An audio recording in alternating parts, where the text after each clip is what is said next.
My name's Unique Spencer. I'm an actress and I live in Bow.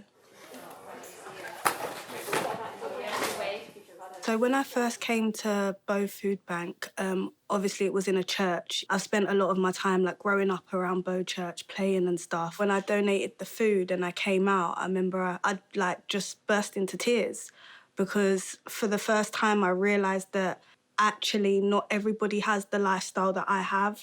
Not everybody has food in the cupboards, not everybody has electric to even cook their food. I was obviously volunteering at the food bank and my agent sent me a script through that was just a short film based on a company called Chefs in School. So when the script came through, it reminded me of one of the clients that I serve here. I remember thinking that that could be a client that I serve, and I felt like I was in a position to tell that story because I had the backstory of it all. And when the film did come out, it was the exact same day that the government had said that they're not going to provide free school meals. To have that come out on that same day, it was just a big eye-opener for other people to see that these stories are important and they need to be heard and taken seriously.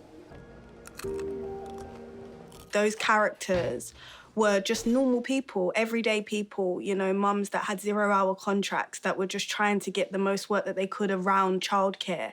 And a lot of that is a big factor of people being able to go and work but having to pay childcare and then weighing up the cost of whether they should put on electricity or whether they should buy food. The clientele that come into the food bank are such an array of different people that you just know that it can happen to anyone at any time.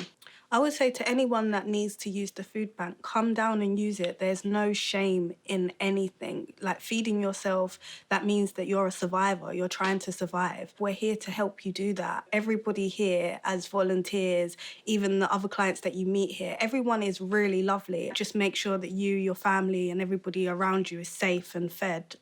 I think if the food bank wasn't here, it would be devastating to our community.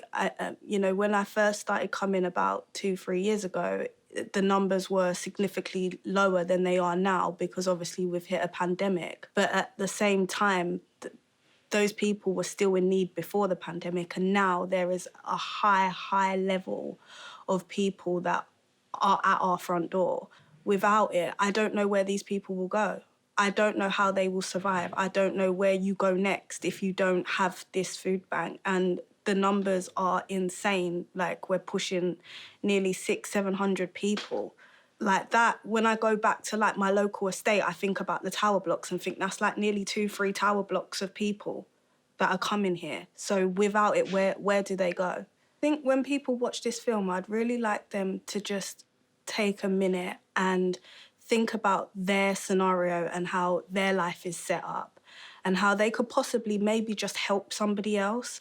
I know a lot of people think that they have to do so much to help another person, but the smallest little step, go into Tesco and donate it into those food banks, or come in once a year with a couple of your family members and just donate into a food bank at Christmas. Those just little steps that you can take for your community. We have to be careful that we don't take those things for granted and know that when we're sitting there at Christmas and stuff like that, that not everybody else is sitting there with the same table full and the same love.